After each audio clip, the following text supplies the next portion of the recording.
ए आंबो धरिकी काईकी बसछो तुमको काटिकी देबी खाइबो सुविधा पाई जाइछो आंबो को काटी देकी मते धरे दो ना ना सेमिति चलिबोनी एई आंबरे गोटे नुआ यूनिक रेसिपी दरकार मु आंबरे गोटे नुआ टाइप रो रेसिपी भाबिछि चलंतु आज बनेबा आंबरे खीरी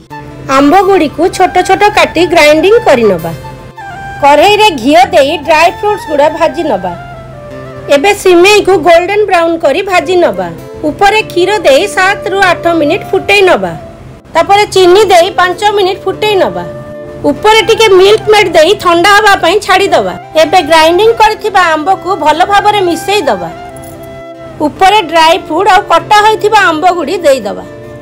आंब खीरी रेडी हेई गला एबे टिके फ्रिज रे रखी ठंडा ठंडा खाइबा